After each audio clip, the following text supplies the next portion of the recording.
My name's Will Schmier, and welcome back to another episode of the Lovable Survivor Podcast. Today, in episode 11 of the show, we're going to be talking about mindset and how that changes as you begin the recovery journey and how it changes along the way. And the different we'll touch on high level as usual. Again, these are early episodes, so we'll go high level. We've touched on mindset a little bit in each episode, but I think there are some big sort of phases or parts of the equation when you are, really, whether you're beginning the journey, whether you're in the middle of the journey, maybe you're further along, maybe you've been a survivor for a while. And I also think there is a part of this that is relevant to even those that are not theoretically survivors themselves, but there's also caretakers and family members. So it's just not the individual survivor mindset, it's the collective. And I think, there are three kind of main parts I'll touch on, which is the beginning. And I'm going to focus around grief when it comes to mindset, but not how you might really think. I think there's a different take on what I'm saying with grief here. And it's kind of the grief of your old self. Again, if you're the survivor, caretaker, family member, the grief of the person that was. But there's a lot to it. So we'll cover several parts of that. In part two, we'll cover kind of what I think about being slow and steady, things that I wish I maybe did a little differently or did a little sooner. And slow and steady and focusing on continuous improvement and review. And then, thinking about long-term in part three, thinking through choices. This will be short-term versus long-term. And all of this is probably stuff you've heard in other places. Maybe you're a Tony Robbins fan, Brene Brown. This is not new information. This is really just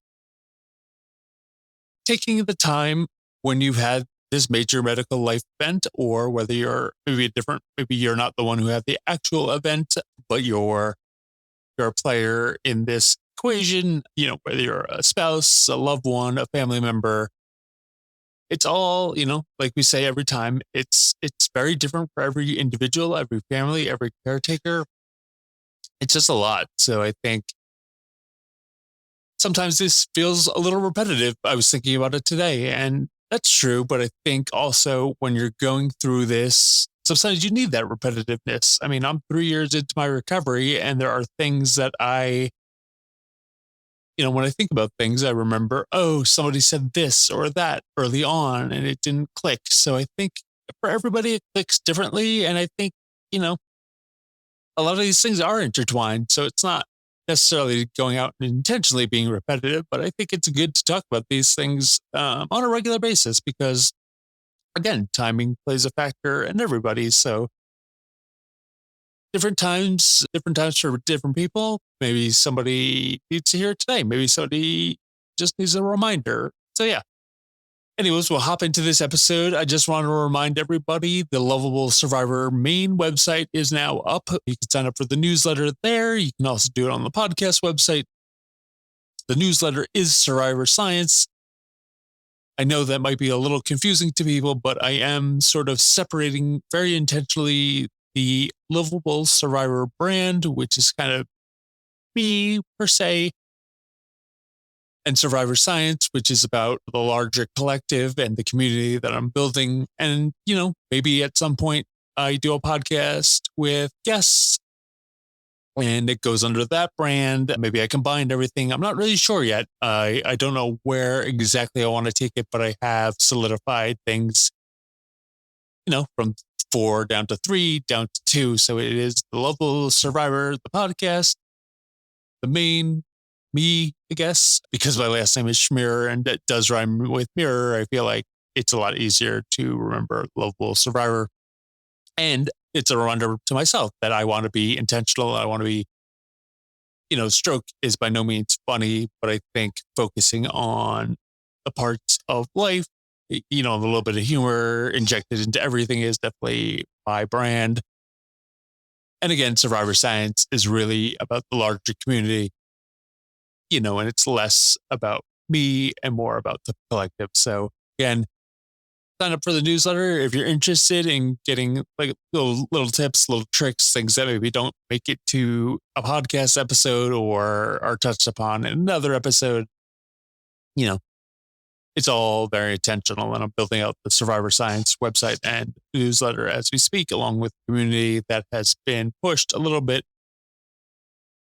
So you can also sign up for that. Yeah, so check it out. Anyways, let's hop into this episode. So the first part I want to talk about today is grief. And what I'm talking about when I'm talking about grief in the mindset is that, yes, we want to talk about being positive and kind of a growth mindset. But I want to also touch on this because I think a lot of survivors, myself included, struggle early on and even a couple years in, struggle with the way things used to be. And so when I say grief, I'm saying allow yourself and your mind to go there sometimes, to go to that place where you remember how things used to be. I think it's important because it's a struggle, right? Every day, if you're a survivor who has not gotten back to quote unquote 100%, which from my research is about 10% of stroke survivors. So it's a pretty small percentage of those that do survive that actually get back to what they consider 100%. And truth be told, who knows exactly what that looks like? You know, I think it's clear to me as I continue to be a survivor. I mean, I'll be a survivor the rest of my life, as will all of us. If people are a back-day survivor, that will not change. But yeah, I'm sorry. Well, I was going with it. It's frustrating. It's one of the hardest things I think have to deal with. Going from the way you used to be, which is probably 100%. I mean, yeah, I'm sure we all struggle with some things at some point in our lives, but like generally speaking, majority of folks are, you know, they're a certain way. And you remember, yeah, maybe you're right-handed, your dominant hand, maybe your left hand was always weak, you know, because I was thinking about that today. It's like it's not hard enough, right? That I was a stroke survivor or I am a stroke survivor. It's not hard enough that I also have MS. It's also that I'm left brain affected, which in my case, and generally speaking, the side of your brain that is affected, if your body, upper or lower, typically the opposite side is affected. So I'm left brain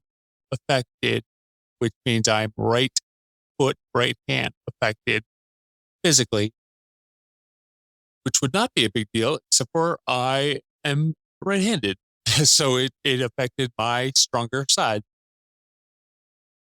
So, you know, I think a lot of my grief and frustration when it comes to my mindset is I have to remember a couple of things. Now, I think when I say it as a survivor to myself, I think it's okay. I could say it to myself, like things could be worse. That is true. It could definitely be worse. It could not be alive. So let's not, it's not a great thing to say to survivor or, you know, friend, family to survivor, but let's be honest, I'm not going to sugarcoat it. It is good to be alive and to have that second chance. Some days are awesome. Some days are not as good. I think the goal, as I was reminded by one of my doctors, so I was listening to her on a podcast just yesterday, for good days and bad days, which is fantastic. I think that's a good mindset. I am of the mindset where I'd like to be, you know, 75, 80, 90% good days and 10% bad days. That's more my style. And that's not being overly positive. I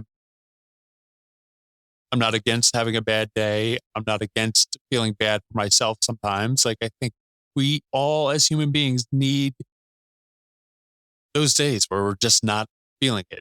I would just like them to be few and far between.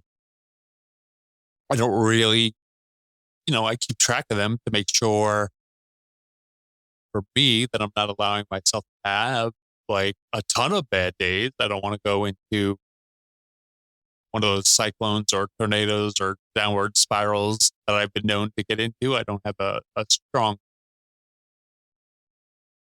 history of depression, but I think as a survivor, that is something we can all be facing on any given day. And my goal really is to just be aware when I have definitely gone in like a 2-week spiral before. I now try to just keep top of mind about it. Again, I don't really 1 or 2 bad days, not a big deal. I think running has actually really helped me. In fact, that's kind of what I'm going to go into about. Yeah, I mean, I just want to say that it's okay to have bad days. It's okay to be frustrated. I think it's common for as a survivor, even as a family member, we all remember who we used to be as an individual. As we remember, if it's our friend or loved one, we remember how they used to be. It is frustrating from every angle, I think. And we talked about that when we talked about it takes time. I mean, sometimes it does take time. Sometimes things will just kind of, you'll eventually get there. And some things will just permanently be different. And that's okay. I think it's just kind of slowly building up that awareness. That's kind of what I meant in the beginning when I was touching on slow and steady, because I think for me at least, there was a strong desire in the beginning to absolutely get back to 100%. If don't recall, I just recall because I'm the one who said it. I said it to one of my neurologists in the early days. It's like, oh, I'll be good in 2 or 3 days. Yeah, we're well into year 3 now, and I would not say. I mean, I'm definitely a lot better. I am pleased with all the progress, but I am not. But honestly, I've also come to terms when you talk about mindset. I've just come to terms with. I don't even think I like that version of myself that was like a little more capable. But again, I was like an alcoholic. I mean, not like an alcoholic. I was an alcoholic. I was a cigarette smoker. And although I would have preferred, as I've said many times, to learn these lessons a different way, maybe for me, it wasn't in the cards. Like, I remember I was thinking about this too. I did try to go to an AA meeting with a friend back in 2009. And I tried, and I tried to stop drinking for 5 days back then. I started getting headaches, so I just kind of got back into it. It's really dumb because I think there would have been solutions if I had taken it more seriously. But I mean, I think a lot of that is mindset. And for me, it's extreme to be 37 and have a stroke, to be a survivor now, which may or may not have led to PMS that or certainly brought it out if it was fact not going to be brought out at any point. Given that nobody in the family has been diagnosed before, maybe it was just dormant and maybe the stroke brought it out. Again, it's all speculation. I have lots of thoughts. It could be related to a lot of things I've done in my life. It could be related to poor breathing. It could be related to the fact that I am the only with the size of a refrigerator in my family, 6'8", 325. Not a small human. Definitely the black sheep of the family. Definitely the outlier of the family. So, yeah, could have just been a thing that was like way back in the family bloodlines. So who knows? But again, I think, when I talk about mindset, there's a couple things. I mean, it's like when people ask me, how do you do it? I don't know. I just made a conscious choice. Maybe other people make a different choice. Like when I was faced with being a stroke survivor, I just got to work. And I'm sure lots of people do. I'm sure if you listen to this podcast, you are of the mindset that like you probably don't know everything. There are things you could still learn. There are things that you're interested in finding out what's working for somebody else. And I think mindset doesn't change overnight. I think it's a continual, gradual process. You need to constant, you know, let me take that back. You don't need to do anything. But I think, in my experience, I think I wish I constantly review where you're at and where you want to go. And I think it's a good lesson, whether you're a business owner, whether you're working for somebody else, like, assessing, hey, how's work going? Do I like what I'm doing? Do I like what I'm building? Am I being attentive to my audience?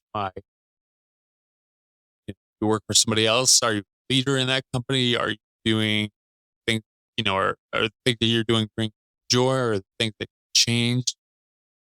And it's constant, continuous learning and relearning.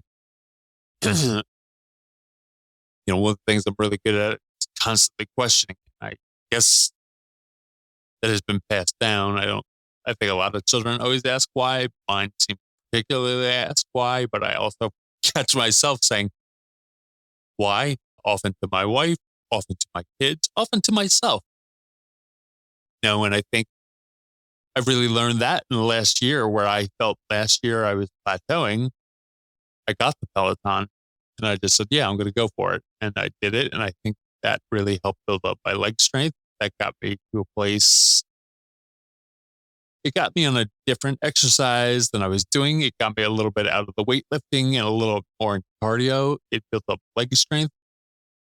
So that improved my walking by proxy, it improved my breathing. I definitely took it extreme, but it somehow played a part. I don't think Peloton was a driver to the nasal breathing, but yeah, it just changed things. And then I got obsessive about it, like I get about everything. Now I'm obsessive about running, but I keep asking why. Like,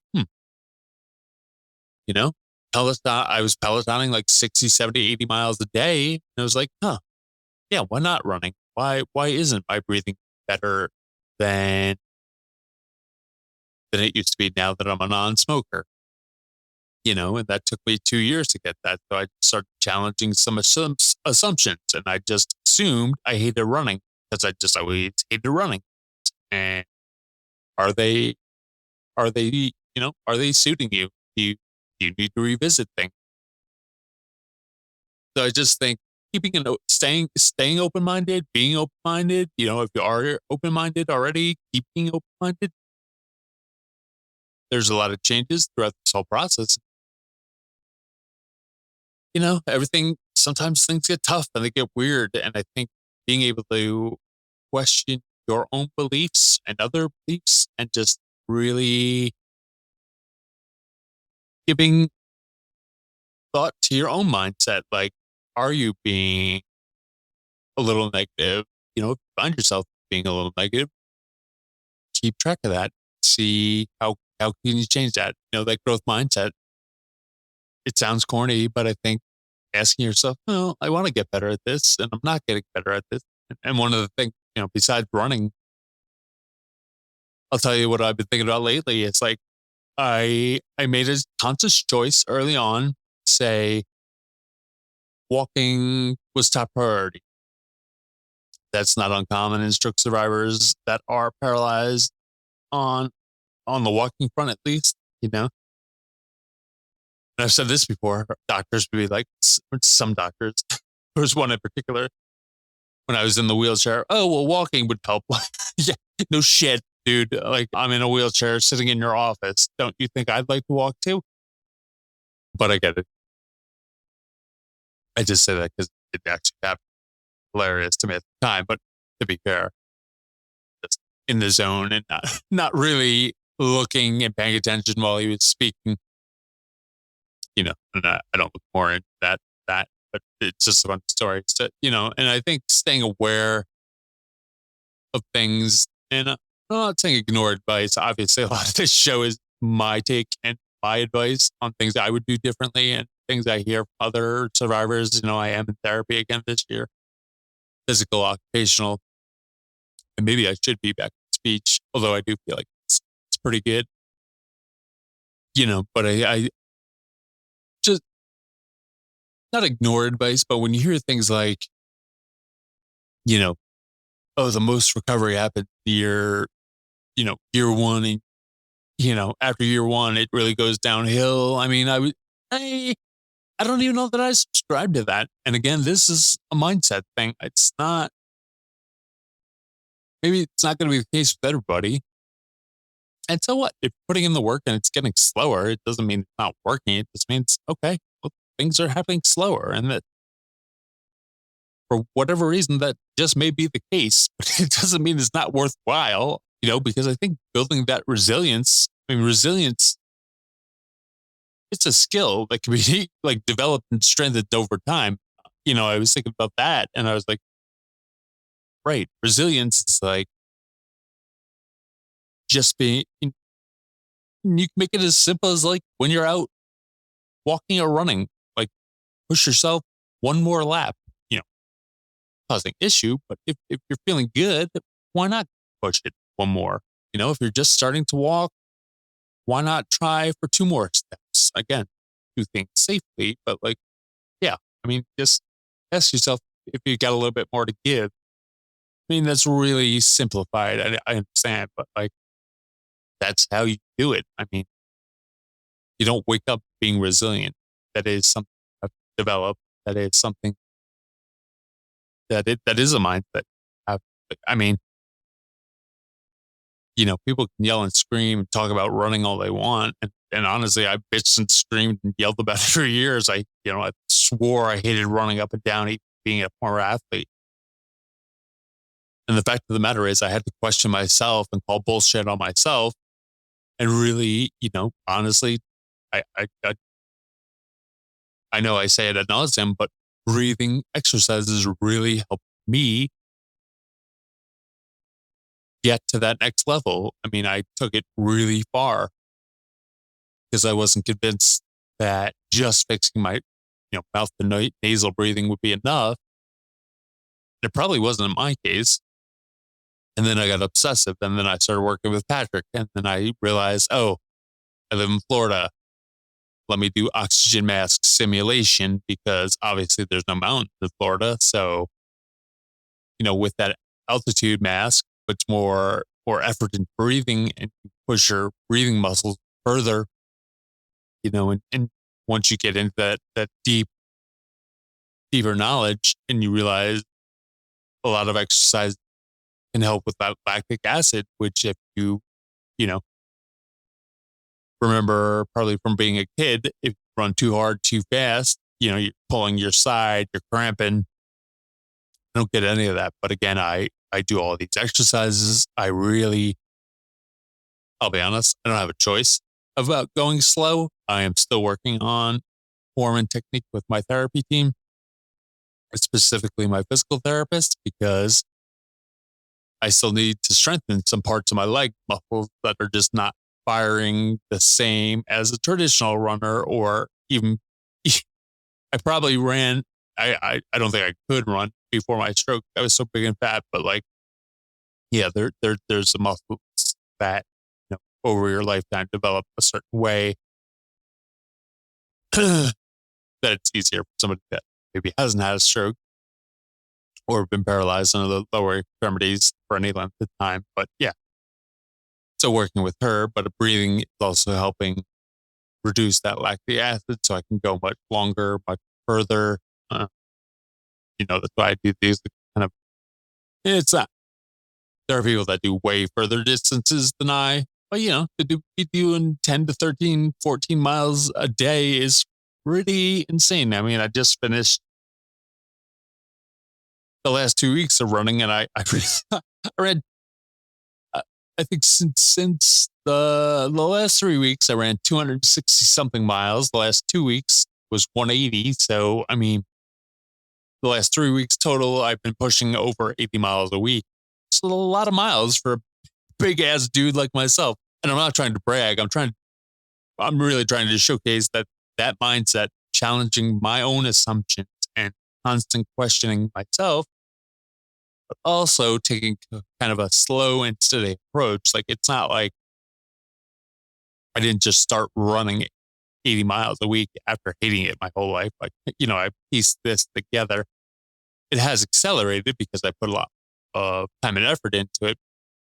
And just the running, I feel like it's super good for clear head. I feel like it is a way for me to get really started in my day. It's a great way to end my day.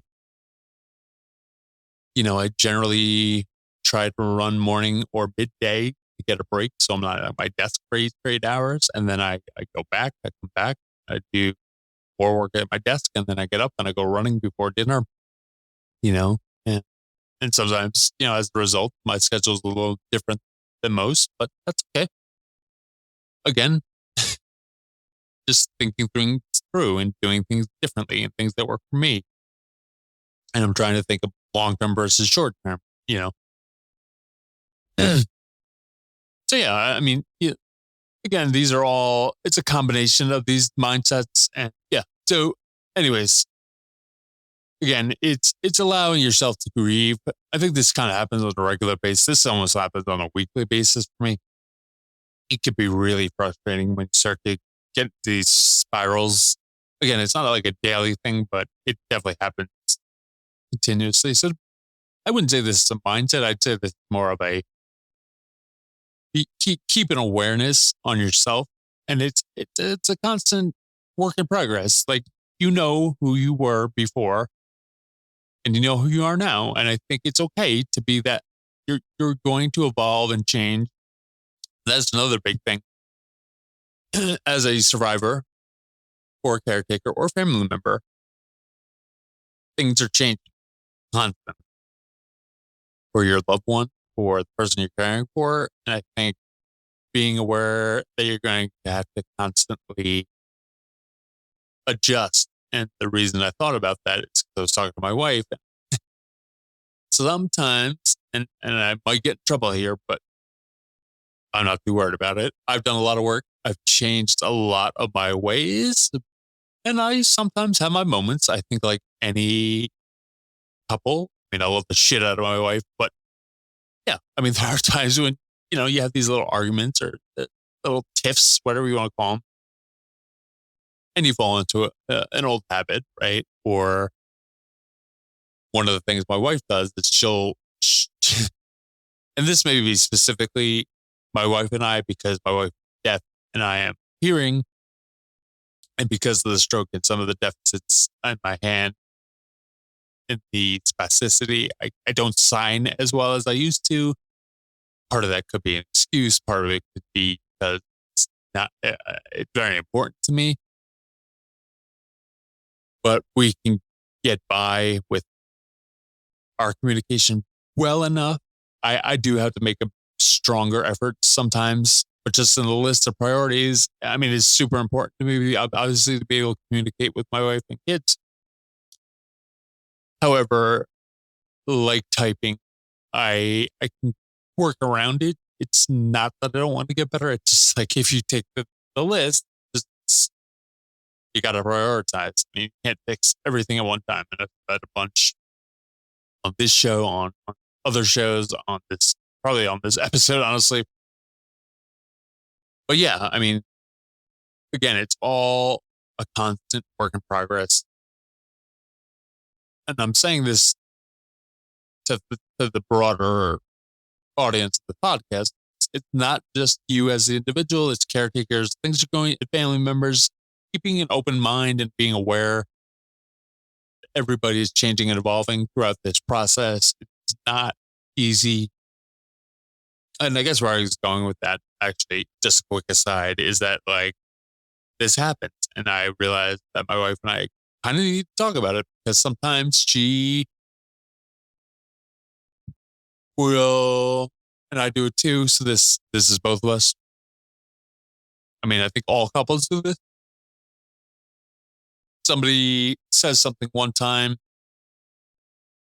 good or bad, right? And then they say something similar another time, and we kind of tend to ignore the other person because we already think we know what they're saying. But if we don't stop, listen, pay attention, keep an open mind, we don't really hear what they're saying. And I'll tell you why I'm saying that is because it's just that mindset. My wife has and it's not, I do it too. I'm just trying to give you the best example here. Is like, sometimes she just assumes I'm saying a thing the way I might have said it a couple of years ago. And I'm like, wait, no, I really, I really gave this some thought, and please don't ignore it, because, and then we talk about it, and then she's like, oh, you're right. It wasn't really like, obviously my wife's deaf. She's not listening, but she's listening, if that makes sense. Anyways, these are things that happen. This is just one small example. I'm just mentioning it because it came up recently, and I think it's probably something that happens to a lot of people, especially if you're like me and you did some things that were, different. And if you're really focused on improving your health and your life after a significant life event, stroke, traumatic brain injury, autoimmune, whatever significant life event that's happened in your life, and you're making changes, just be aware that this, as you're changing, that you're staying on top of things and you're not falling into old habits, but also be honest with yourself and those around you. Because if you are making those changes and they are for the better, I think it's important to make sure everybody's on the same page. So I think that's really where I was taking this, is that when you get into this mindset and changing your mindset, changing maybe perhaps ways that were, maybe you're optimized now. I think that's the big thing about a stroke, is that you're able, or any major life event, is you're able to kind of reset expectations for yourself. You've been given this second chance. You can take the second chance. And if you're making an effort, just, assess high level everything. Make sure you're getting back what you're putting in all areas of life.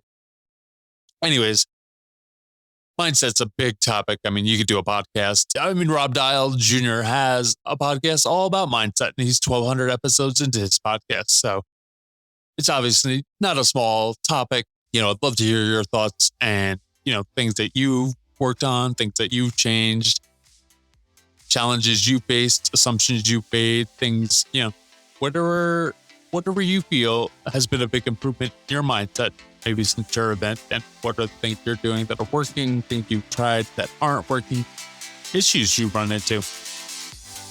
I'd love to hear. You could definitely, again, you can go to podcast.lovablesurvivor.com. You can send me a voicemail. You can send the show a message. Love to hear from you. Podcast@lovablesurvivor.com.